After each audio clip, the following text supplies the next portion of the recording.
Olá a todos, bem-vindos a este webinar do Movimento Educar Transforma, o primeiro dedicado à promoção de uma escola mais inclusiva que seja verdadeiramente de todos. Ao longo das próximas sessões podem contar com um espaço de diálogo e reflexão que contribua para uma transformação pedagógica sustentada, ancorada na realidade das escolas e no trabalho diário dos professores.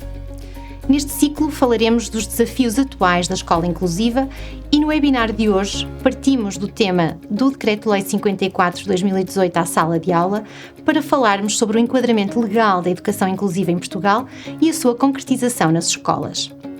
Tenho o prazer de ter aqui comigo a doutora Luísa Lançós, licenciada em Educação Pré-Escolar e pós-graduada em Educação Especial, professora há 27 anos, a exercer funções de adjunta do diretor do agrupamento de escolas da Senhora da Hora em Matosinhos, onde coordena atualmente a equipa multidisciplinar de apoio à educação inclusiva. O seu percurso tem sido marcado pela promoção de práticas inclusivas, pelo apoio a alunos com necessidades específicas e pelo desenvolvimento de ambientes educativos equitativos.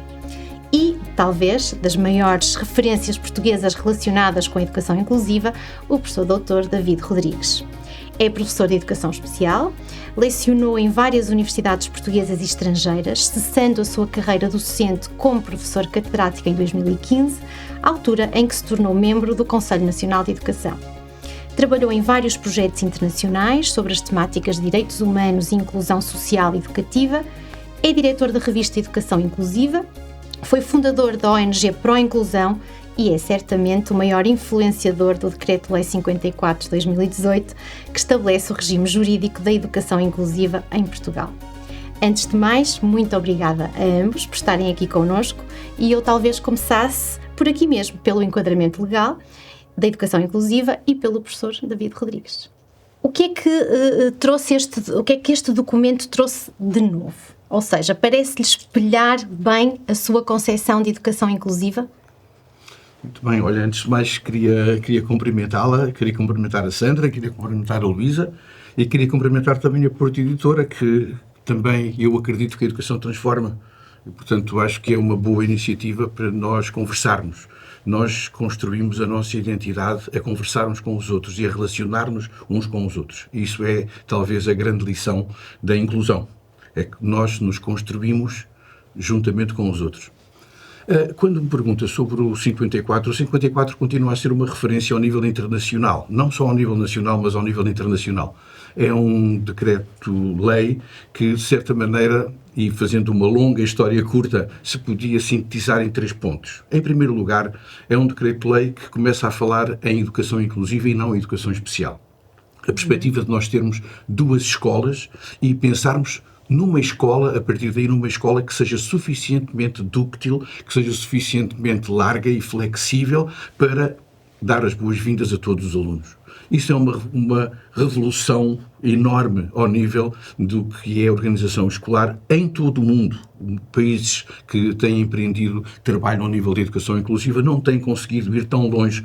E dou-lhe, por exemplo, o exemplo de França, que tem uma grande preocupação com a educação inclusiva, mas que não consegue conceber uma escola que seja para todos os alunos e metade dos alunos que têm dificuldades estão em instituições de saúde. A segunda questão sobre o Decreto 54 é o facto de não valorizar o diagnóstico. Isto é, nós tínhamos muito uma ideia que as crianças deviam ser separadas em função do diagnóstico, porque tínhamos uma fé que se nós soubéssemos qual era o diagnóstico, logo saberíamos o que havíamos de fazer com a criança. E hoje sabemos que não. Acho que é muito importante que nós conhecermos a criança, as características dessa criança, os pontos fortes, as dificuldades dela, e então a partir daí construirmos o plano educativo e não a partir do diagnóstico. E em terceiro lugar, eu acho que o Decreto 54 nos chamou a atenção para uma pirâmide de serviços com as medidas universais, seletivas e adicionais, em que nós vamos olhando para a criança e procurando entender no contexto dela, na relação dela, quais são as necessidades que ela tem e ir procurando atalhar essas necessidades, não como se fosse uma receita, não como se fosse qualquer coisa que nós já sabemos, mas qualquer coisa que nós vamos construindo. Portanto, revê-se perfeitamente na legislação, nesse enquadramento. Sandra, eu quase que diria que revejo eu e toda a gente, porque mesmo as pessoas que são mais críticas em relação ao 54, nós chamamos o 54, não colocam em causa os seus princípios. Dizem é que há dificuldades da maneira como o implementar. Mas nós hoje em dia, e eu tenho tido essa experiência porque eu falo com muita gente e trabalho com muita gente, as pessoas não põem em causa os princípios do 54. Inclusivamente, agora a revisão que está a ser feita do 54, foi dito claramente pelo Sr. Secretário de Estado que não está em causa a alteração dos princípios do 54, mas sim, como nós diríamos em linguagem normal ou comum, apertar alguns parafusos do 54 para que ele funcione melhor.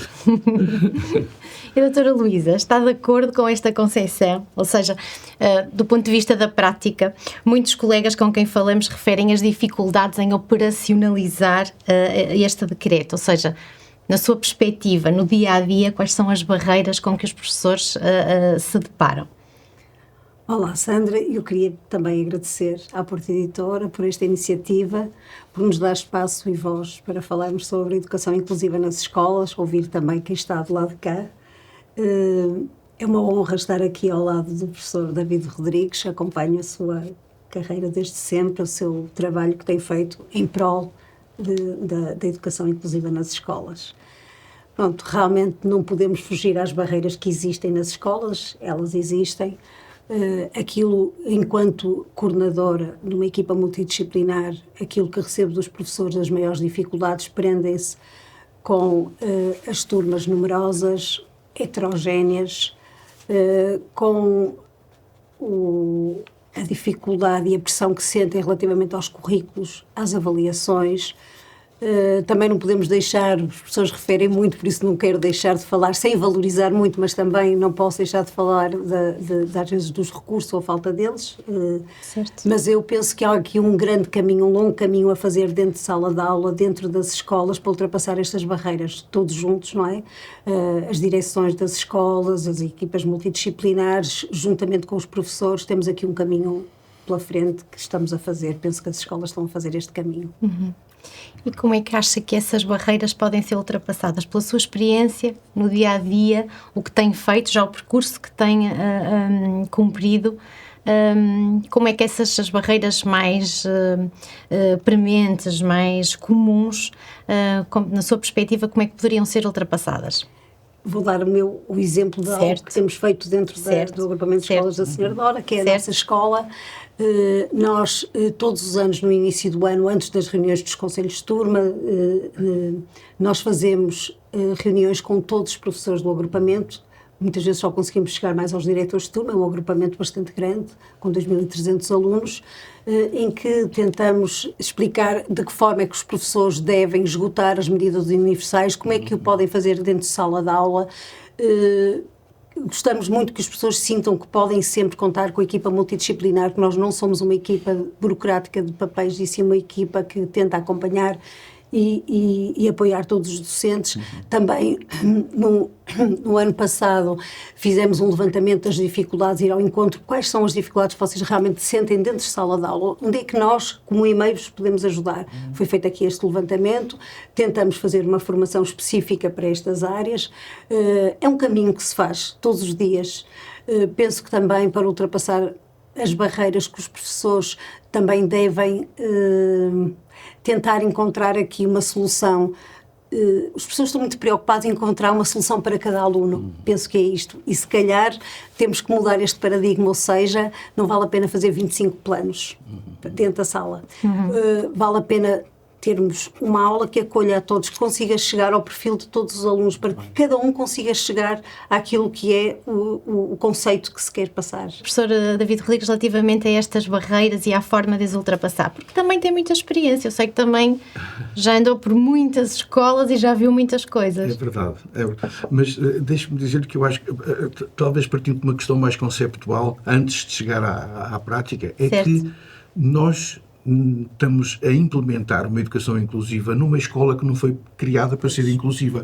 Isto é uma questão importante, porque nós às vezes dizemos que as coisas não estão a correr bem, etc., mas nós esquecemos que temos todo um passado em relação à escola que não é um passado de educação inclusiva. Certo. Eu lembro muitas vezes que eu não nasci antes de Cristo, mas quando eu fiz a minha 4ª classe, nós éramos 29 alunos e eu fui o único aluno que foi para o liceu. Todos os meus colegas, bravos colegas, ficaram atrás. E, portanto, a escola em que eu fui educado, e a escola comum, não é uma escola que foi pensada para ser inclusiva. Certo. Isso, sem dúvida, que é uma barreira conceptual e isso. Depois temos uma questão, que é a própria gramática. Temos falado em termos teóricos, falamos muito da gramática escolar, que foram criado um conjunto de regras na escola, e esse conjunto de regras, por exemplo, como estava a dizer a Luísa, em relação à avaliação, em relação à própria organização das classes, não são formas inclusivas. Nós, durante muito tempo, achávamos que era comum, que era legítimo que a escola rejeitasse alunos, que a escola chumbasse alunos. Até havia pessoas que se orgulhavam de ser bons professores porque chumbavam muito. Não é? Em relação a isso. E, portanto, isto era um paradigma de escola, era uma gramática da escola que nós hoje em dia estamos a procurar desafiar e certo. Eventualmente vencer. E eu penso que, sem dúvida, uma das barreiras, há muitas barreiras, isto seria um tema para um webinar sozinho, mas uma das barreiras, sem dúvida, é esta questão que também a Luísa salientou, que é uma atitude básica dos professores que precisa de ser trabalhada, continuar a trabalhar ao lado dos professores. Nós não precisamos de pessoas que vão mandar nos professores ou que vão dizer aos professores que eles estão a fazer tudo errado. Nós precisamos de caminhar ao lado dos professores para lhes mostrar que é possível outra escola e que outra escola, além de ser possível, é uma escola que é mais útil, mais humana e mais proveitosa para toda a gente. Há uma crítica recorrente que nos chega das escolas, prende sobretudo com a formação dos professores, os professores das diferentes disciplinas, que é considerada desajustada às exigências da educação inclusiva. E eu pergunto, se calhar a ambos, que tipo de formação consideram atualmente como prioritária para que os docentes se sintam mais confiantes, mais motivados, ou pelo menos que tenham uma postura um bocadinho mais positiva perante os desafios da inclusão? Há aqui um vasto plano de formação. As escolas podem, junto dos CEFAIs, dos centros de formação, escolher, averiguar junto dos professores, ou escutá-los, ouvi-los, que necessidades sentem. Nós temos um plano, os CEFAIs têm sempre uma abertura muito grande para dar às escolas. Também penso ser importante, junto dos docentes de educação especial, e estes também podem capacitar os professores. Nós temos que utilizar os professores de educação especial para capacitar os professores. Esta é a minha visão, não sei se concorda com ela. Eu assinaria por baixo, porque realmente, aliás, uma das áreas em que, curiosamente, há menos queixas em Portugal é realmente sobre a formação contínua. Cada vez que eu digo que a formação contínua não está a funcionar, eu, de certa maneira, estou-me a acusar pelo facto de eu não ter sinalizado que formação é que eu preciso.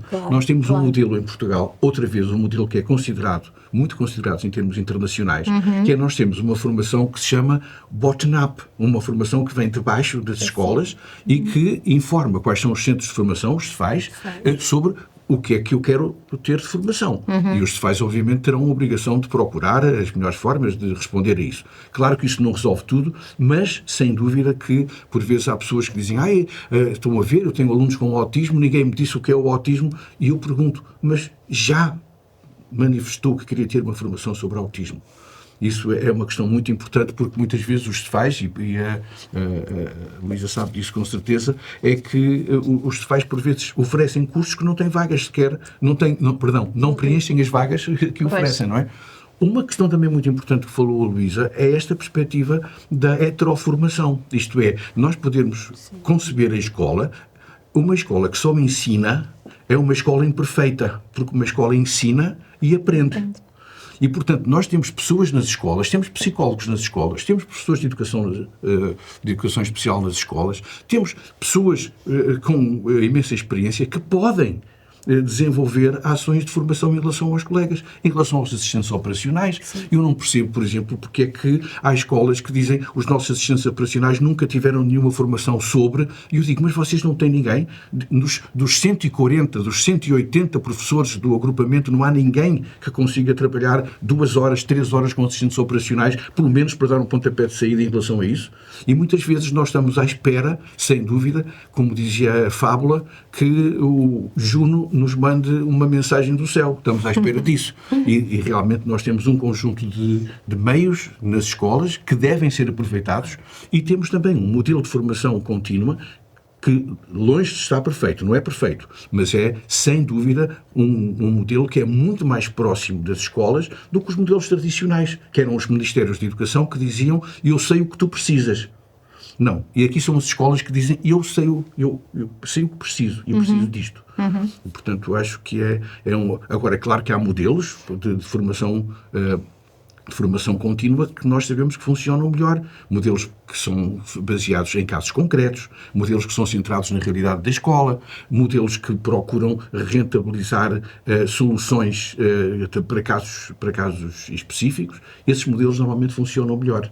Modelos presenciais, obviamente, porque nós hoje temos muita formação também online, que nem sempre é tão considerada como uma formação presencial. Mas isto seria outra conversa mais longa. Outro webinar. Então eu, se calhar, aproveitava aqui para verbalizar o que, se calhar, alguns dos professores que estão a ver-nos estarão a pensar. E o tempo? Que tempo tenho eu para mais formação? E para os outros alunos todos com outras dificuldades, com outras necessidades? Como é que se gera isso? Como é que se responde a isso? Porque é um argumento muito frequente que nós ouvimos. Se me permite, há um cantor que diz para ti tenho todo o tempo do mundo, não é? E eu achei graça porque acho uma boa declaração de amor. Isto de dizer que eu não te dou um anel, não te dou flores, mas dou-te tempo. E isto é muito importante nós dizermos hoje eu dou-te tempo, dizer aos nossos alunos eu tenho tempo para ti. E isto é muito importante. E quando nós pensamos em tempo, é talvez, se calhar, o maior capital que nós temos que gerir nas escolas, porque a questão da gestão do tempo é muito importante e muitas vezes eu penso que há, e há pouco a Luísa também falou disso, eu penso que há uma margem grande para nós progredirmos na utilização do tempo nas escolas. Por exemplo, na eficiência das reuniões que nós temos nas escolas, que às vezes são reuniões longas e que têm muita dificuldade de chegar a alguma conclusão. Por exemplo, muitas vezes em discussões de casos que vão e nós chegamos ao fim e não sabemos muito bem o que é. E acho que há uma possibilidade de rentabilização do tempo, sem dúvida. Mas nós precisamos também, para esse tempo, precisamos também de ter pessoas que nos apoiem também. E a questão dos recursos, também como a Luísa disse há pouco, é uma questão que não é às vezes tão decisiva quando se diz, não é? Dá a ideia que se eu tiver um terapeuta ocupacional o assunto está resolvido, não é? E não é bem assim, não é, Luísa? Não é bem assim. E pensarmos também que a maneira que eu tenho de gerir o tempo também muitas vezes depende de qual é a delegação que eu faço em recursos que eu tenho. Então, só uma pequena provocação.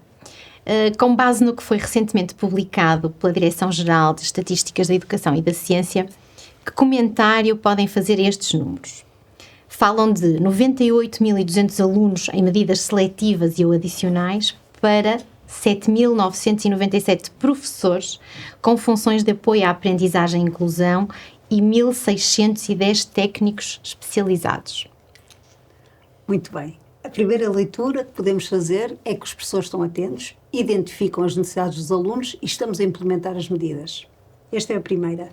A segunda, apesar de parecer que é um número muito reduzido de professores de educação especial, as medidas, esta implementação de medidas, a inclusão, não se faz só através de técnicos e de professores de educação especial, faz-se diariamente dentro da sala de aula. Mais uma vez digo, para depois as pessoas não se zangarem comigo quando eu amanhã entrar na sala de professores, tenho que dizer isto. É claro que nós temos que ajudar, acompanhar e capacitar professores. Isto é muito importante, eles têm que se sentir apoiados. Pronto, é isto que queria dizer relativamente a isso. Professor? Eu concordo inteiramente com o que diz a Luísa. Isto é, um professor de educação especial, e Eu fui, como disse, fui fundador da Associação Nacional dos Centros de Educação Especial, e é uma questão que nós temos sempre discutido, quais são as funções, qual é o perfil de atuação do professor de Educação Especial, mas uma questão que é muito importante é que o professor de Educação Especial apoia a escola. Isto é, pode apoiar esporadicamente um aluno, pode um trabalho mais individual com esse aluno, e ele tem competências para fazer isso, mas o principal trabalho do professor de Educação Especial é um recurso da escola. Nós, quando dizemos que um agrupamento tem 10 professores de Educação Especial, dizemos que esses 10 professores estão a apoiar os outros professores, todos os professores, para conseguirem educar todos os alunos. Isso é uma questão muito importante porque, aliás, uma vez uma professora de inglês que me disse assim, já viu como é que eu posso trabalhar com alunos com dificuldades se eu tenho 140 alunos? E eu perguntei-lhe, a colega sozinha tem 140 alunos? Sim, não é sozinha, é com mais 8 professores. E às vezes nós temos esta ideia que nós estamos sozinhos. E o professor de Educação Especial está sozinho, não está. O professor de Educação Especial é um recurso da escola para ajudar a escola a encontrar estratégias e, obviamente, a enfrentar as dificuldades. Não estou a dizer que é fácil enfrentar as dificuldades. Segunda questão que eu acho que é importante. Nós falamos das medidas seletivas e das medidas adicionais, mas esquecemos que as medidas universais são também muito importantes. E, aliás, talvez até nós possamos ver, não sei se a Luísa está de acordo com isso, mas as medidas adicionais são um bom termómetro para ver qual é a perspectiva inclusiva da escola.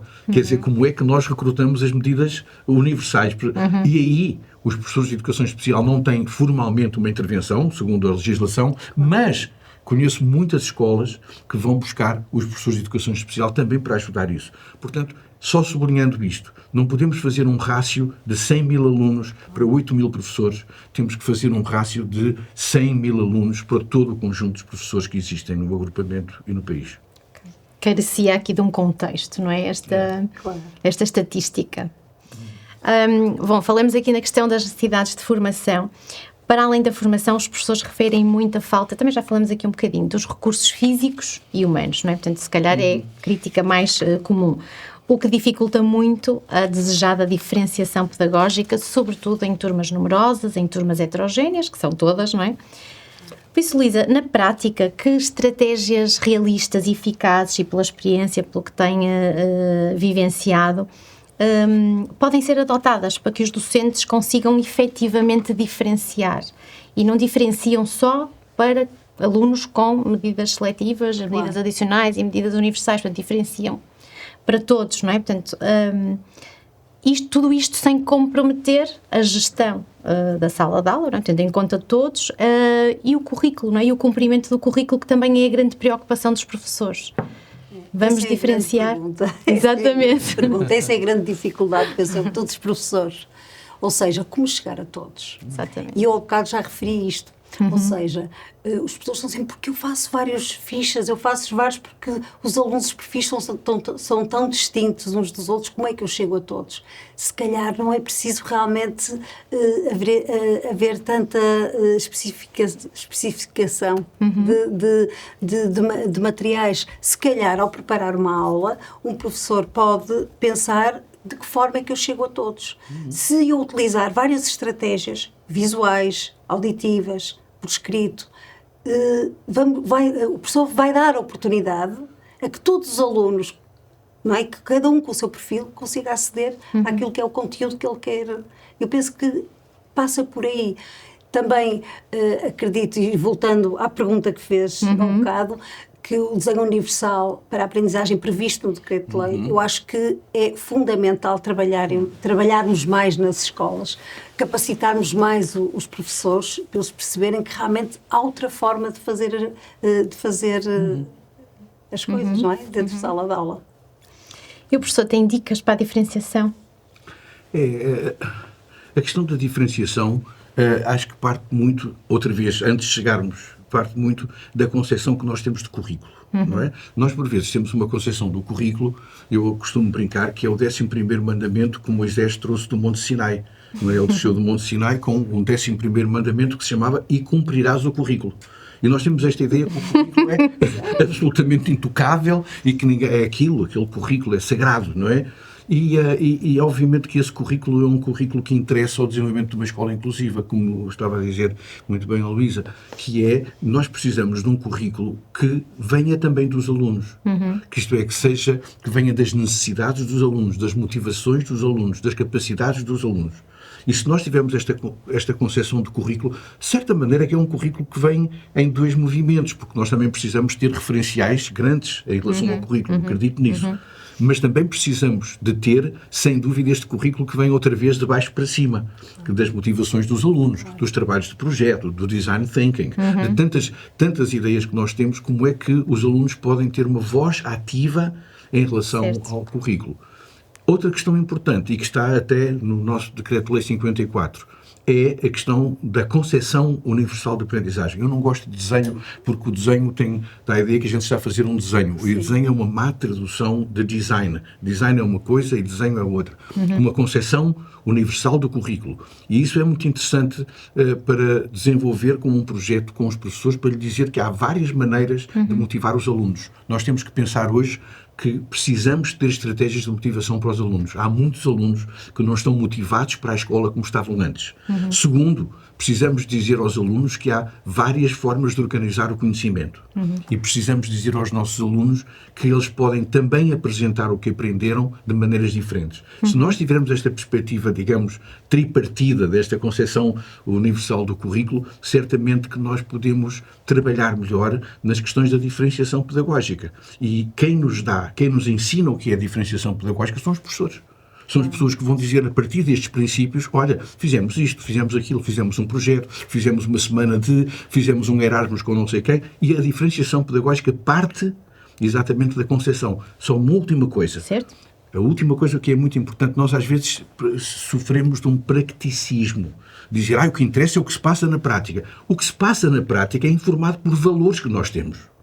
Por valores. E se eu pensar que o currículo não vem todo de cima, mas que é preciso também que o currículo venha dos estudantes, isto aqui começa-me a dar ideias. Começa-me a dar ideias para desenvolver, não é? Começa a pensar, mas então, se vem dos estudantes, como é que eu vou saber o que os estudantes sabem? O que é que eles querem fazer? Qual é o sonho que eles têm para aprender? E isso é muito importante. Posso só acrescentar Claro uma coisa? Sim. Concordo inteiramente com esta parte da avaliação. Ouvir o que é que eles aprenderam. E a forma como eles mostram como aprenderam não tem que ser só através dos testes. Que este é que é o grande problema. Se nós usássemos e abusássemos da avaliação formativa, aos bocadinhos, e vermos até onde é que os alunos chegam, talvez ultrapassássemos estas dificuldades. Não é? Talvez se dessemos a possibilidade ao aluno de mostrar realmente que aprendeu sem ser só pela componente escrita. Que é o que nós muitas vezes ficamos, não é? Eu conto muitas vezes que eu tive uma vez uma aluna de mestrado, e eu organizei a disciplina de mestrado com base na concepção universal da aprendizagem, e ela era uma aluna brasileira que vinha muito pouco às aulas, e eu dizia, vai haver aqui um problema, e no fim, fazendo uma longa conversa curta, ela no fim disse, eu posso lhe apresentar a minha avaliação? Apresente. E sabem o que é que ela fez? Ela fez a avaliação toda da disciplina em verso, porque ela era poeta, e ela apresentou-me um livro sobre os conteúdos da disciplina, como é que ela os tinha visto e comentários sobre isso. Esta aluna, se eu tivesse feito um teste com ela, ela chumbava. Claro, pois. Ela chumbava. E é isto que estava a dizer a Luísa, a importância também de nós sermos suficientemente flexíveis para perguntar ao aluno como é que tu gostavas de mostrar o que sabes. Certo. Portanto, diferenciação não só no dia-a-dia, mas também na avaliação. Eu ia perguntar isso precisamente, a questão da avaliação, não é? Porque se refere muito à questão da avaliação, que implica um equilíbrio, não é? Entre essa diferenciação e a equidade do processo que está inerente à avaliação. E por isso, se calhar, eu perguntava ao professor que orientações considera relevantes para que a avaliação seja verdadeiramente inclusiva, mas que, obviamente, não coloque em causa também o rigor e a justiça que lhe estão associados. Pois. Sabe que nós defrontamos-nos muito, quando falamos de educação inclusiva, defrontamos-nos muito com uma crítica, que é uma crítica quase de um golpe baixo, a dizer, sim, isto de educação inclusiva é facilitismo. É facilitismo. Eu recuso completamente isso. Recuso completamente isso. A educação inclusiva não tem a ver com facilitismo. Aliás, o difícil é fazer uma avaliação que seja uma avaliação formativa. Isso é que é difícil. O mais fácil é fazer aquela velha avaliação do 2 mais 2 mais 2. 2 testes no primeiro, 2 testes no segundo e 2 testes no terceiro. Isso é fácil. É fácil. O difícil é realmente fazer outra coisa. Portanto, facilitismo não tem nada. Agora, eu penso que realmente é um grande desafio a avaliação, sobretudo porque a avaliação está profundamente ligada à maneira como eu organizo as aulas. Eu avalio como ensino. E ensino e como avalio. Portanto, são processos que estão muito ligados um ao outro. E, portanto, se eu ensino para o teste, obviamente eu digo, olha, o melhor é fazeres um teste, não é? Agora, é pobre. É muito pobre e acho que nenhum professor, na verdade, acredita que o teste é a melhor maneira de avaliar um aluno. Pode dizer que é a maneira mais prática, que, como dizia o António Gedeão, que é a inteligência que Deus nos deu, que foi o que a gente tem, é a gramática da escola. Pode haver desculpas, mas nenhum professor com formação em ciências da educação me diz que a melhor maneira de avaliar um aluno é através de um teste. Portanto, nós temos que pensar como é que nós podemos encontrar uma avaliação que seja, como dizia a Luísa, uma avaliação formativa, no sentido que a avaliação tem um papel fundamental na aprendizagem. Eu não acredito que possa haver boa aprendizagem sem avaliação. Eu preciso de avaliar para a aprendizagem. Preciso de avaliar. Podem ser de formas diversificadas. Agora, de outras formas, eu posso utilizar portfólios.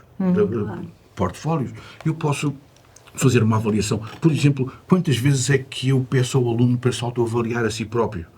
Quantas vezes é que eu penso quais são as oportunidades que eu penso que a avaliação tem a ver com um conjunto de oportunidades que eu proporcionei ao aluno, e a avaliação é tudo isto e não só de um teste.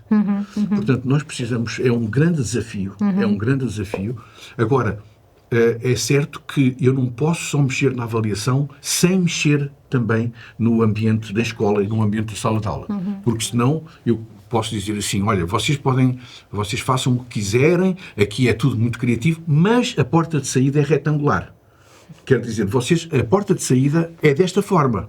Se a porta de saída é daquela forma, eu tenho que ensinar daquela forma. Se eu pensar que a avaliação tem que ser mais multifacetada, mais diferente, então eu vou ensinar de outra maneira. Como é que acontece no seu agrupamento? Eu queria acrescentar que eu concordo inteiramente com curiosos. Mas nós temos aqui um problema grave, que é, vou fazer o papel do diabo, está bem? Muito bem. Não precisa que ele tenha muitos advogados. E a avaliação externa? E a avaliação externa? E o que nos prende à avaliação externa? O que é que os professores sentem? Falta. Para terminar o 12º ano, estamos sujeitos a 3 exames nacionais. Eles sentem isto. Nós temos que preparar os nossos alunos para... É verdade. Claro, é. Esta é uma realidade. Esta é uma realidade. Não sei se será este o próximo paradigma ou a próxima mudança, não sei, não é? Contamos consigo também para isso. Luísa, mas eu gostava de argumentar, conversar sobre isso. Sem dúvida que isso que é um problema. Outra vez, nós andamos a fazer coisas novas dentro da sala, mas a porta de saída é retangular. A porta de saída é retangular. Agora, uma coisa boa é que nós temos menos portas do que o que tínhamos antes. Isto é, o facto de nós termos anulado alguns exames, porque antes nós tínhamos um sistema muito mais, não há muitos anos, tínhamos um sistema muito mais baseado em exames. Um exame no fim do primeiro ciclo. E, portanto, uma boa perspectiva é esta, é de nós termos menos exames. Claro. E menos exames não quer dizer menos avaliação, porque nós precisamos de avaliação como pão para a boca. Sim. Nós precisamos de avaliação. Agora, eu acho que nós não precisamos tanto de exames, mas precisamos muito de avaliação.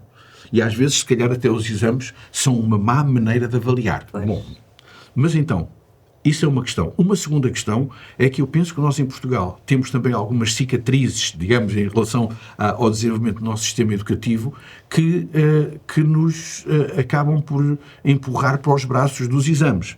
Eu vou-lhe dar um exemplo. O facto de o 12º ano dar entrada nas universidades é uma questão que condiciona muito o 12º ano. As pessoas chegam ao 12º ano, põe-se tudo em posição de partida para começar a corrida para ver se chegam à universidade. Noutros países, por exemplo, a pessoa acaba o 12º ano. E uma coisa é acabar o 12º ano. Segunda coisa, candidatura à universidade. São as E, universidades portanto, isto é muito diferente. Eu digo à universidade, e aí estou à vontade, porque eu fui universitário durante 35 anos, e as universidades também às vezes não gostam de fazer este trabalho. Mas eu gostaria de dizer às universidades, senhores universitários, têm aqui 1000 alunos para vocês escolherem quais são os 100 alunos que querem. Os universitários muitas vezes preferem dizer que cada vez está pior, os alunos chegam pior à universidade. Mas então escolham-nos. Escolham-nos. O que é que eu quero dizer com isto? Quero dizer que também a própria organização do nosso sistema ainda está muito ligada a esta questão do exame e da seleção. E acho que temos um caminho para fazer. Já caminhamos algum caminho e vamos caminhar mais. Claro.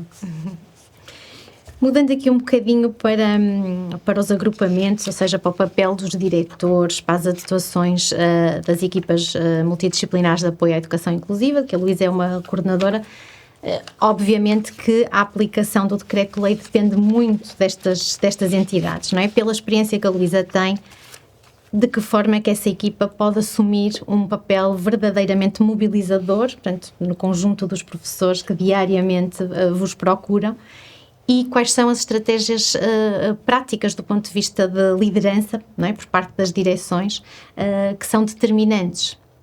O papel da EMAI é preponderante. Os professores têm que se sentir acompanhados. Nós reunimos semanalmente. Eu gostava de partilhar isto, penso ser importante.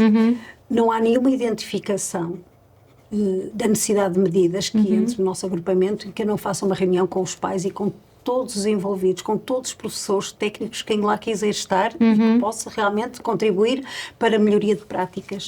Mesmo quando nós sabemos e vemos este aluno só precisa de medidas universais, elas estão... não foram esgotadas, não é? Poderíamos dizer isto ao professor, as medidas não foram esgotadas. Não, nós recebemos ali para explorar, para tentar também ajudar. Como é que vamos, que estratégias podemos utilizar? Como é que vamos ultrapassar estas barreiras? Porque isto é o que as pessoas sentem, é para isto que eles que nos pedem ajuda. Relativamente às direções, eu penso que também é muito importante, ou seja, a educação inclusiva só existe se uma direção realmente também acompanhar este papel da equipa multidisciplinar.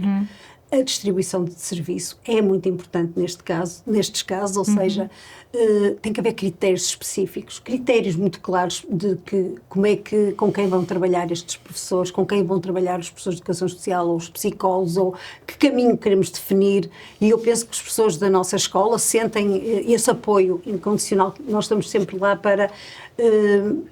E eu penso que é este caminho que tem que ser continuado, tem que ouvir os professores, acompanhar, capacitá-los. Eu digo sempre a capacitação de todos, não é? Todos nós temos que nos capacitar nesta área específica, não é? Concorda, professor? São estas as, sim, claro que sim. dicas para as EMAEs e para as direções de agrupamentos? Deixe-me realçar duas coisas que a Luísa disse. A primeira é, nós reunimos semanalmente. Eu em 2024, fiz um périplo por 40 escolas em Portugal, para conhecer um pouco o que se passava. E encontrei EMAIs que reúnem uma vez por mês, que eu perguntava como é que é possível reunir uma vez por mês. Mas quem é que disse que era preciso reunir uma vez por semana? Foi a Luísa e as pessoas que trabalham com ela. Quem é que disse à Luísa que era preciso que as EMAIs que estão na mesma região se encontrassem para encontrar critérios? Foram eles que encontraram isso. Claro. Portanto, acho que é muito importante também nós não infantilizarmos as escolas, não infantilizarmos as pessoas e colocar alguma responsabilidade deles para ver como é que as pessoas podem encontrar soluções. E aqui está. Ninguém diz que é preciso reunir todas as semanas, e é. E ninguém diz que e não é suficiente. Pronto. E 3-4 horas nós reunimos semanalmente. Aliás, uma das grandes reivindicações, Luís, é que as pessoas que estão nas EMAIs têm muito pouca carga horária para dedicar ao trabalho, que é muito. E, por exemplo, esta ideia de as EMAIs de uma determinada região reunirem-se e encontrarem critérios e explicarem-se uns aos outros e conversarmos com os outros sem precisar de vir o cavaleiro branco de não sei onde para explicar e para tirar dúvidas. Isso é muito importante. O papel das EMAIs, eu digo sempre, a EMAI é o coração inclusivo da escola. É o coração inclusivo da escola. E quando a EMAI funciona mal, a inclusão funciona mal na escola. E quando a EMAI funciona bem, é muito provável que a inclusão funcione bem na escola. Isso é muito importante. O papel das lideranças, sem dúvida. Nós precisamos muitas vezes de lideranças Olha, um tema interessante para nós conversarmos. Lideranças inclusivas. É interessante, se nós falamos em inclusão, nós não queremos o Napoleão a mandar na escola, não queremos Napoleão, nós queremos uma liderança inclusiva, uma liderança que caminhe com os professores, que esteja ao lado deles. Até se fala, em termos dos modelos de gestão escolar, às vezes fala-se leading from behind. As pessoas que conseguem liderar, mas sem estar à frente, estando atrás, a suportar as pessoas, a apoiar as pessoas. E é isso que nós precisamos também, é de uma liderança inclusiva e não de uma liderança que acha que sabe tudo e que os professores não sabem nada e que é preciso metê-los na ordem, etc. Nós não queremos essas lideranças. Queremos lideranças que caminhem ao lado dos professores e, eventualmente, até atrás deles, para os apoiar, para eles irem mais à frente. Posso só concluir? O nosso diretor, neste momento, foi coordenador de uma EMA e, por isso, faz toda a diferença. Por isso, eu concordo inteiramente com o que está a dizer. Não é? Certo, faz porque já por lá passou. É uma pessoa que compreende exatamente quais são as necessidades de uma escola para realmente ser inclusiva, não é? Bom, então, perante assim, uma nota de esperança, não é? Para quem nos está a ver, perante os desafios emergentes, que nós sabemos, uns conhecemos, outros nem tanto, não é? Portanto, a crescente diversidade, a escassez de recursos, a agudização da saúde mental, que ajustes vos parecem essenciais para que a educação continue a ser inclusiva e a evoluir de forma sustentável e eficaz nas escolas portuguesas? Pergunta para os dois. Sim. Isso é... tinha-me prometido, a Sandra tinha prometido que só ia fazer perguntas fáceis. Essa é uma pergunta muito difícil. Respondendo mais seriamente, sem dúvida que nós hoje estamos confrontados com desafios enormes na escola. Nós hoje falamos da metamorfose da escola, no sentido em que nós estamos a enfrentar situações que antes nós não enfrentávamos. Às vezes tínhamos pequenas alterações de um currículo. Hoje estamos muito mais desafiados pelas questões, como disse, da saúde mental, pelas questões, por exemplo, dos comportamentos desafiantes de alunos, Estamos confrontados com a questão: para que serve a escola? Muitas pessoas nos perguntam: mas para que é que serve a escola? E, portanto, são questões que nós precisamos não só de pensar, mas de responder. Precisamos de responder. E para responder a estas questões, nós temos que olhar como os romanos tinham um Deus que olhava para a frente e para trás, que era o Janus. O Janus tem uma cabeça para a frente e uma para trás. Nós precisamos de olhar para trás e para a frente. Precisamos de olhar para aquilo que nós conseguimos até agora e precisamos de pensar o que é que nós queremos fazer. E isso acho que nos pode alterar muito a forma de organização da escola. Por exemplo, a nossa escola, hoje em dia, está assolada com problemas de saúde mental, não só dos alunos, mas de professores, por exemplo, também. Muitos professores estão deprimidos, que estão em burnout, pessoas que estão numa situação em que, para eles, ensinar é um fardo, é difícil. E eu tenho dificuldade, eu sou pai de 3 filhos, não é? Como é que eu entrego o meu filho a um professor desses, não é? Como é que eu entrego um professor? E nós precisamos de que a escola tenha estas boas-vindas, que seja uma escola positiva e que dê boas-vindas. E para isso nós precisamos também de incentivar as pessoas para verem os aspectos positivos que se passem.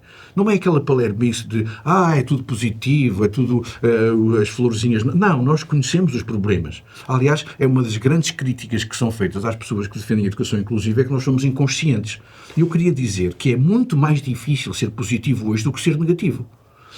Ver as questões negativas é muito fácil, sobretudo porque quando eu vejo as questões negativas, isso de certa maneira vai-me ilibar de eu encontrar soluções para isso. Quando eu encontro questões positivas é porque eu fui mais pertinente para isso. Por isso eu penso que nós precisamos de atalhar estes problemas na escola, precisamos de, sobretudo, criar um ambiente de bem-estar na escola. Havia um teórico, John McGee, que dizia que a educação tem uma função muito importante para criar boas recordações nas pessoas. Eu acho que é um bom tema para a educação, é dizer, eu lembro-me o que fui feliz naquela escola. E acho que isso é uma questão que os professores podem ser estimulados para isso, os alunos podem ser estimulados para isso, as famílias podem ser estimuladas para isso. A escola é para criar felicidade nos alunos. E não para andar à procura daquilo que eles não sabem, que eles não podem fazer, daquilo que eles fizeram mal só. Luísa, uma nota de esperança para os colegas, que certamente já sentem o que a Luísa já sentiu, muitas vezes. Sim, a inclusão é um caminho, não é? A inclusão é um caminho que se faz todos os dias, com receios, com respostas também. Certo. E, ao bocado o professor David dizia isto, na verdade, a escola só funciona se todos estivermos juntos. Eu abro sempre a EMEI, semanalmente, sempre que recebo um pai, apresento a equipa, e apresento a equipa, explico que nós reunimos todas as semanas, não é? Que semanalmente. E a coisa o que mais para mim é importante é dizer aos pais: vocês também são a equipa multidisciplinar. Não há nenhuma decisão que seja tomada aqui que não seja tomada por todos. Nós somos a equipa. Eu acho que isto é importante porque os professores estão nestas equipes, estão nestas reuniões, os professores encontram respostas aqui, é aqui que nós encontramos respostas todos juntos, semanalmente, diariamente. Queria só também concluir dizendo o seguinte: no último encontro da Porta Editora que se falou de saúde mental, isto para mim é importante porque nós já tomamos algumas medidas dentro da escola, e uma delas, uma professora ofereceu-se, depois de ouvir a vossa palestra, então perguntou-nos: posso levar um bolo? E começar a fazer, e vamos criar aqui um momento sempre de partilha semanal. Claro que sim, fizemos um cartaz e agora os professores... Isto parece assim um pequeno gesto, mas isto humaniza a escola e nós precisamos de humanizar. Os professores têm que sentir que a escola é o seu espaço, é a sua casa também. Nós estamos ali muitas horas, não é? As pessoas estão ali, pronto. Deixa-me só realçar esta questão dos juntos. Esta questão dos juntos que está, é fundamental, porque se é certo que um professor sozinho não cria uma escola inclusiva, também é verdade que um professor sozinho não destrói uma escola inclusiva, felizmente também. Felizmente. Mas esta questão da colegialidade é muito importante, a colegialidade, que é nós não nos sentirmos sozinhos. Há um teórico, um concetor de educação inclusiva chamado Mel Anscough, e o Mel Anscough dizia: as boas escolas são aquelas que permitem ao professor correr riscos. Muito interessante, não é? Correr risco de fazer uma coisa nova, de fazer uma avaliação de outra maneira. Mas para eu correr riscos, eu tenho que estar nesta perspectiva colegial. Porque se eu estiver numa escola em que eu sei que eu vou correr um risco, mas alguém me vai dizer: tu não devias ter feito isso, eu bem te preveni, estás armado em quê, etc.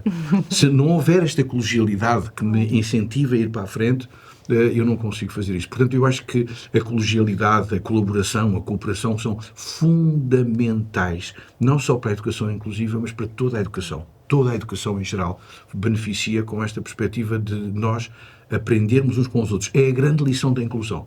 A grande lição da inclusão é esta, é que nós aprendemos uns com os outros e mais, aprendemos mais e melhor uns com os outros. Muito bem. Bom, acho que estamos aqui a aproximar-nos do final. Muito obrigada a ambos. Muito obrigada também aos professores que acompanharam este webinar. Esperamos com esta conversa ter contribuído para uma melhor compreensão e gestão da educação inclusiva nas escolas portuguesas. Há de facto muitos desafios pela frente, mas também há esperança, há boas práticas que vão certamente generalizar-se e possibilitar uma escola realmente para todos. Nos próximos webinars teremos mais convidados para partilhar experiências e reflexões sobre a promoção de uma educação inclusiva em que ninguém é deixado para trás. Obrigada e até ao próximo webinar.